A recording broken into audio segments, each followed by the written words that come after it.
For 10 years, Mira had perfected the art of invisibility. Every morning, she opened her wardrobe and chose clothing that would make her disappear. Muted colors, oversized sweaters, shapeless skirts, shoes that blended into the floor. Her reflection in the mirror was always familiar yet unremarkable, exactly what she wanted. She had learned early on that attention could be dangerous. A careless compliment, a passing judgment, or a glance that lingered too long could twist into gossip or misinterpretation. So she dressed not to impress, but to vanish. At the office, Mira was the silent engine of her department. She arrived early, stayed late, and never asked for acknowledgement. When reports were late or mistakes were made, she quietly fixed them, leaving no evidence of her labor except flawless results. Colleagues passed her by, chatting and laughing in clusters, while Mira moved through the cubicles like a shadow, unnoticed yet indispensable. She had grown used to the isolation. Invisibility was safer than ambition. Outside of work, her life mirrored her professional persona. Evenings were spent alone in her small apartment, cooking simple meals and reading books that allowed her to live vicariously through characters who dared to stand out. Friends were distant memories, casualties of her early decisions to avoid emotional exposure. Relationships had ended abruptly, sometimes even before they began, because she feared that revealing herself, fully and unapologetically, would lead to disappointment or betrayal. Mira had concluded that hiding was easier than risking heartbreak. Despite the years of careful camouflage, she wasn't entirely content. There were fleeting moments, a genuine laugh, a compliment ignored, a small triumph, that reminded her of who she might have been if she had dared to shine. But those moments were quickly buried under routine and habit. Mira had convinced herself that the world preferred efficiency over charisma, substance over style, and that she had chosen wisely. Yet even in her invisibility, Mira carried a quiet pride. She was competent, reliable, and precise. She understood the inner workings of the office better than anyone, could foresee problems before they arose, and often resolved crises silently. She had power, but it was unseen power, tucked away behind drab clothing and modest posture. To anyone looking superficially, she was just another employee. But those who glimpsed her intellect and dedication realized there was more there, if only she allowed herself to be noticed. Her routine, predictable and safe, continued unchallenged, until the day the company announced the acquisition and a new boss arrived. It was the first crack in her carefully constructed armor, though she had no way of knowing it yet. For the first time in a decade, Mira's invisibility might be tested, and she wasn't sure whether she wanted it to remain intact. The announcement came on a Monday morning, sharp and sudden like a crack of thunder. An acquisition, new ownership, a new CEO. By noon, the office buzzed with speculation, rumors of layoffs, restructuring, impossible standards.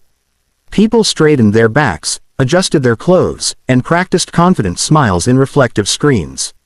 Mira did none of that. She reviewed quarterly reports, red pen in hand, sweater sleeves pushed up, hair tied back without care. When Adrian Hale finally walked in, silence followed him. He didn't look like the headlines described. No flashy suit, no arrogant swagger. He wore black, tailored but understated, his presence calm and heavy, as if the room had tilted slightly toward him. His eyes moved slowly, deliberately, not skimming faces but weighing them. He didn't introduce himself right away. Instead, he took a seat at the back of the conference room and listened. Managers stumbled through presentations, over-explaining, over-promising. When Mira's turn came, she stood without nerves or flourish. Her voice was steady, her words precise. She pointed out flaws in projections others had glossed over, offered solutions without apology. She didn't notice Adrian's gaze sharpen, or how his pen stilled when she spoke. After the meeting, while everyone crowded near the executives, Adrian did something unexpected. He walked toward Mira's desk. She assumed he was lost. "You're Mira," he said. She blinked. "Yes. That margin discrepancy you mentioned, how long has it been there?" 3 years, she replied. "It's small, but it compounds." A slow smile touched his lips. "No one's mentioned it before. No one asked," she said simply. From that day on, he kept asking. Emails came directly to her, bypassing layers of management. He invited her into strategy sessions meant for senior staff. Not once did he comment on her appearance. He never hinted she should present differently. He listened, really listened, and that unsettled her more than indifference ever had. Others noticed. Whispers followed her down hallways. Some coworkers looked at her with new curiosity, others with suspicion. Mira kept her head down, old instincts rising. Attention had always come with consequences. One evening, as the office emptied, Adrian stopped by her desk again. The city lights reflected faintly in the windows behind him. "You don't try to be impressive," he said.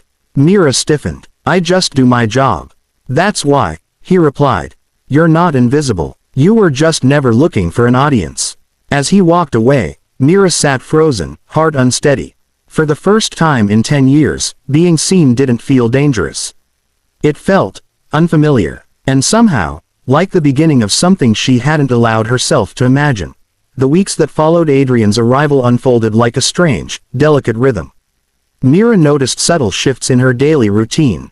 Meetings that once felt like performances became spaces where her voice mattered. When she raised a concern about resource allocation, he didn't just nod politely. He followed up, asking for clarification, exploring the issue, taking her ideas seriously. No one had ever treated her input this way. No one had ever made her feel that competence alone was enough. Adrian began stopping by her desk more frequently, but never intrusively. He asked questions, not to test her, not to show power, but to understand. "Why did you recommend this approach?" he asked one afternoon, leaning slightly over the partition. His tone was curious, not condescending. Mira explained methodically, tracing every step of her reasoning. He listened quietly, jotting notes on a small leather pad, nodding thoughtfully. When she finished, he said simply, "Makes sense. I trust your judgment." The trust unsettled her. For a decade, she had lived believing that value had to be earned through effort and invisibility, that mistakes would echo endlessly and recognition was fleeting. Adrian's respect didn't demand anything from her but honesty. She realized she could speak without fear of ridicule or dismissal. She could exist without disguise. Colleagues noticed too. Whispers of favoritism floated through the office, but Adrian never wavered. If anything, he seemed to amplify her credibility rather than overshadow it. When someone tried to undermine her during a team presentation, he calmly redirected the conversation, emphasizing her points without ever drawing attention to himself. Mira began to understand the difference between being noticed and being truly seen. She had spent 10 years hiding, yet here was someone who saw her mind, her dedication, her insight, without asking her to change a single thing about her outward appearance. Late one evening, after the office had emptied, Adrian lingered. He leaned against the doorway, arms crossed casually, and smiled. "You don't perform. You are," he said quietly. Mira stared at him, caught off guard by the simplicity and weight of the words. For the first time in years, she felt the warmth of acknowledgement without strings attached. That night, as she walked home under the glow of streetlights, Mira felt an unfamiliar lightness. She realized something crucial.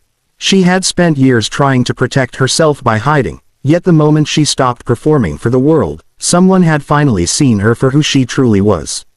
For the first time, she understood that being seen did not mean being vulnerable, it meant being recognized. And for Mira, that recognition was worth far more than any disguise she had ever worn. The company gala was scheduled for a crisp autumn evening, the kind where the air smelled faintly of smoke and falling leaves.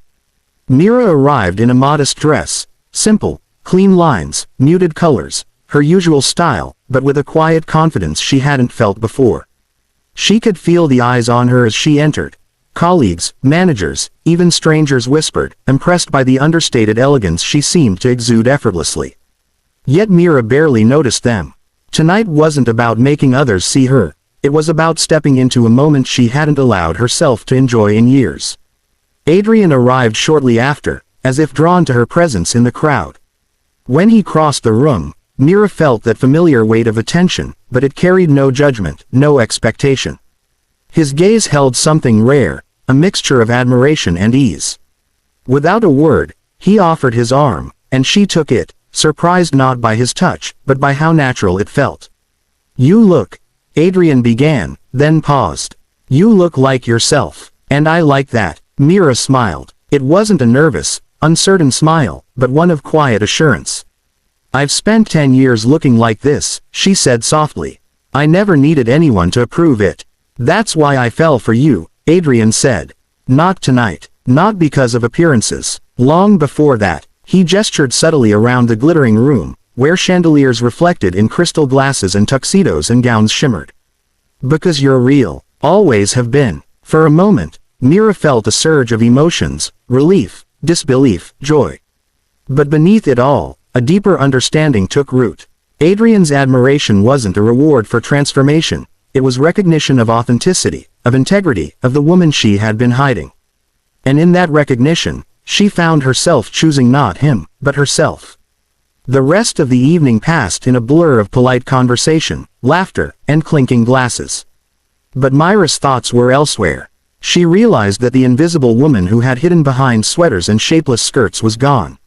The version of herself who moved through the world with quiet confidence was emerging, and no one, not even a billionaire, could define her worth. The next morning, she dressed differently. Not to dazzle Adrian or the office, but to reflect the inner shift that had taken place. Bright colors, carefully chosen fabrics, a touch of personal flair, she wore what made her feel alive. Walking into the office, she noticed something strange. No one needed to comment. Myra's presence, now vibrant and intentional, spoke for itself. Adrian approached her desk, his usual easy smile in place. "Good morning," he said. "You look happy." "I am," Mira replied, her voice steady. "Finally, I get to be me." And for the first time in a decade, being seen didn't feel like a risk, it felt like home.